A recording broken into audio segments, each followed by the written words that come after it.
ሰላም የቻናላችን ተከታታዮች እንደምን አላችሁ? የሰዓቱን መረጃ ይዘን መጥተናል። በአዲስ አበባ ከባድ የህዝብ ቁጣ ተስተውሏል።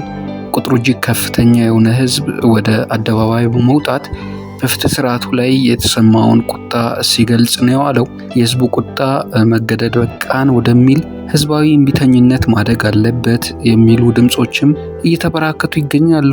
የኢትዮጵያ ህዝብ በሀገር ውስጥ እየሰማ እየተቀበለ ያለው የግፍ ሰቆቃ ዛሬም እንደቀጠለ ነው ማለት ነው።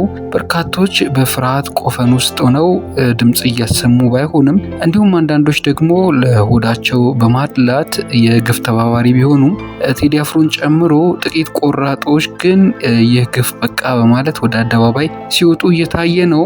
ትናንት ሚያዝያ 30 ቀን 2018 ዓ.ም እንዲሁ በአዲስ አበባ ሽሮ ሜዳ በፖሊስ ተይዞ ከተወሰደ በኋላ ፖሊስ ጽሕፈት ቤት በር ላይ በ4 ጥይት ተደብድቦ የተገደለው ወጣት ተገኝ ባልቻ በቅጽል ስሙ ኦሮሮ ጉዳይ የአካባቢውን ማህበረሰብ በከፍተኛ ሁኔታ በማስቆጣቱ ህዝቡ ገንፍሎ ወደ አደባባይ እንዲወጣ አስገድዶታል። በርካቶች እንደሚሉት ይህ አሰቃቂ አገዛዛዊ ግድያ እንደ አውሮፓውያን አቆጣጠር በ2010 ራሱን አቃጥሎ መግደሉን ተከትሎ በመላው አረብ ሀገራት የአረብ ስፕሪንግ እንዲቀጣጠል መነሻ እንደነበረው ቱኒዚያዊ ወጣት መሐመድ በዋዚ ሞት ሁሉ ህዝቡ መገደል፣ መበደል፣ መሳደድ እና መሰቃየት በቃን ሊል የሚችልበትን ህዝባዊ ትግል ሊወልድ ይገባል እያሉ እንግዲህ እያነሳሱ ይገኛሉ። የሰብአዊ መብት ተሟጋቹ ያሬድ ኃይለማርያም ባስተላለፈው መልእክት ትናንት በአዲስ አበባ ሽሮ ሜዳ አካባቢ በፖሊሶች በጥይት ተመቶ የተገደለው ወንድማችን ተገኝ ባልቻ ላይ የተፈጸመውን የግፍ እርምጃ ማውገዝ ብቻ ሳይሆን ድርጊቱን የፈጸሙት ፖሊሶች በቁጥጥር ስር ውለው ፍርድ እስኪያገኙ ድረስ በጋራ ድምጻችንን ማሰማት አለብን ሲል መልእክቱን አስተላልፏል።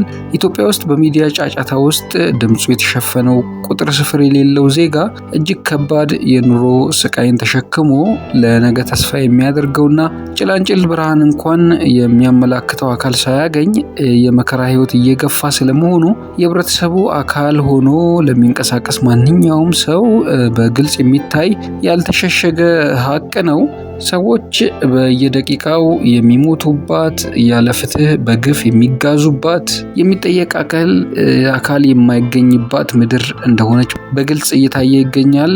ጦርነት፣ የእርስ በርስ ግጭት፣ ህዝብን በረሃብና በኑሮ ውድነት መቅጣት፣ ሰዎችን በማንነታቸውና በአስተሳሰባቸው ማዋከብ፣ ማሳደድ፣ ማፈናቀልና መግደል፣ ሴቶችን ወታደር አዝምቶ በደቦ እንዲደፈሩ ማድረግ፣ እንደ ኮረኔገኛና 120 የሚባሉ አፋኝ ቡድኖች አሰማርቶ ዜጎችን ማሳፈን፣ መደብደብና መዝረፍ፣ በመላ ሀገሪቱ ስርዓት አልበኝነት እንዲሰፍን፣ ዜጎች በነፃነት ከስፍራ ስፍራ እንዳይንቀሳቀሱ ማድረግ፣ ዓይን ያወጣ የሙስና ዝርፊያ እንዲስፋፋ ማድረግ፣ ሚሊዮኖችን ቤት አልባ አድርጎ ሜዳ ላይ መበተን፣ የሀገሪቱን ህልውና አደጋ ላይ መጣል፣ የሀገሪቱን እስር ቤቶች በህሊና እስረኞች ሞልቶ የይስሙላ ምርጫ ለማካሄድ መሯሯጥ፣ መናፈሻ እያስገነቡ መመጻደቅ፣ ይህ ሁሉ የኢትዮጵያ መልክ ከሆነ እንግዲህ ከራርሟል።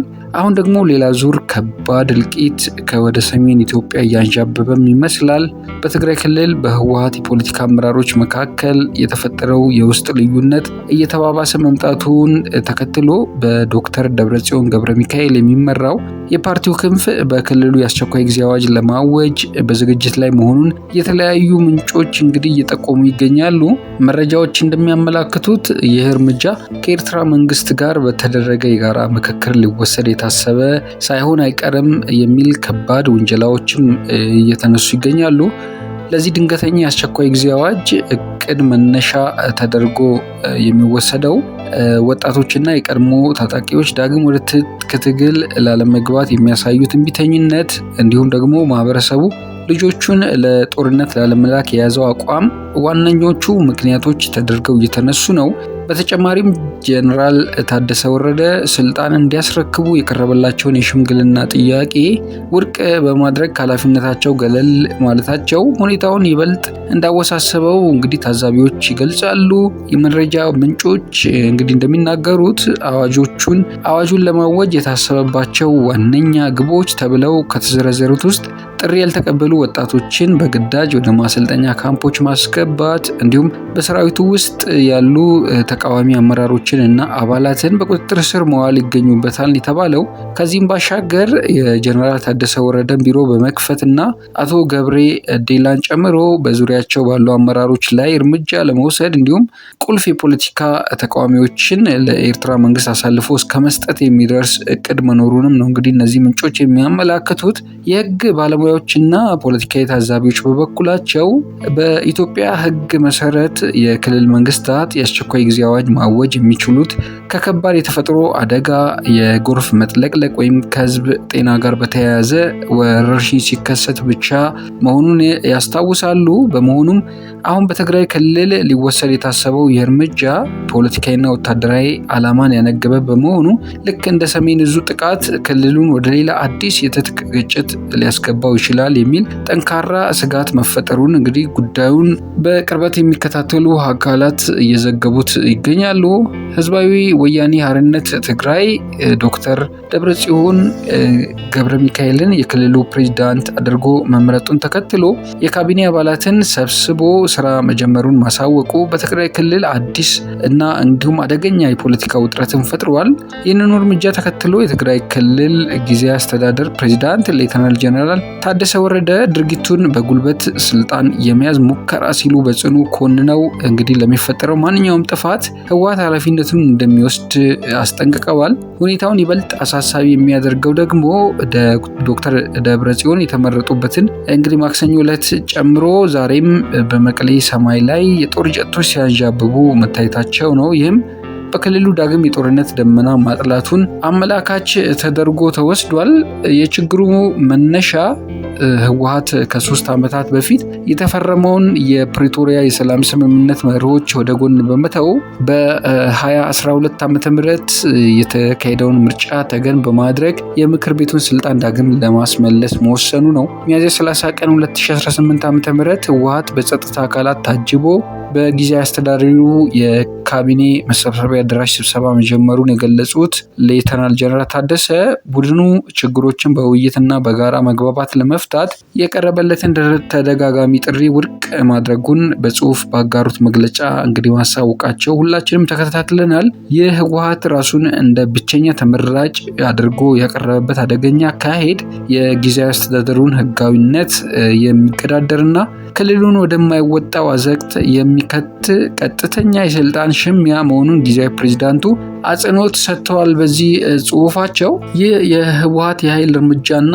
የጊዜያዊ አስተዳደሩ ጠንካራ ማስጠንቀቂያ በቀጣይ ሊፈጥር የሚችለው አንደምታም እጅግ አደገኛና ክልሉን ዳግም ወደ ለየለት እልቂት ሊያስገባ የሚችል እንደሆነ እየተጠቆመ ነው። በመጀመሪያ ደረጃ በትግራይ መደበኛ ያልሆኑ ታጣቂ ኃይሎችና የጸጥታ መዋቅሩ መካከል መከፋፈልን በመፍጠር የእርስ በርስ ደም መፋሰስ ሊያስነሳ የሚችልበት እድል ሰፊ ነው ሲሉ የፖለቲካ ተንታኞችም ይናገራሉ። በሁለተኛ ደረጃ በመቀሌ ሰማይ ላይ የታዩት የጦር ጀቶች የሚያመለክቱት የፌዴራል መንግስቱ ጊዜያዊ አስተዳደሩን የማፍረስ እና በጉልበት ስልጣን የመያዝ እርምጃ በዝምታ እንደማይመለከተው ነው። እንግዲህ ይህም የፕሪቶሪያን ስምምነት ለማስከበር ሲባል ሌላ ዙር ወታደራዊ ጣልቃ ገብነት ሊቀሰቅስ እንደሚችል ማሳያ ሆኗል። ይህ የስልጣን ሽኩቻ በአፋጣኝ ቆሞ ወደ ድርድር ጠረጴዛ ካልተመለሰ የፕሪቶሪያው የሰላም ስምምነት ሙሉ በሙሉ አደጋ ላይ ይወድቃል። በቅርቡ ከነበረው አውዳሚ ጦርነት ገና እያገገመ ያለውንና በከባድ የሰብአዊ ቀውስ ውስጥ የሚገኘውን የትግራይ ህዝብ የፖለቲከኞች የስልጣን ጥማት ዳግም ወደ ጦርነት አውድማነት እንግዲህ ሊመልሰው እንደሚችል ሁኔታዎች በሂደት ግልጽ እየሆኑ የመጡ ይመስላል። እንግዲህ ለመላው ሀገራችን ሰላምን እንመኛለን፣ ለህዝባችንም ፍትህን ያምጣለት እንላለን። እንግዲህ ውድ የቻናላችን ተከታታዮች ከቻናላችን ጋር ስለምትሆኑ እናመሰግናለን። በሌላ መረጃ በሌላ ሰዓት በድጋሚ እንገናኛለን። እስከዚያው ሰላም።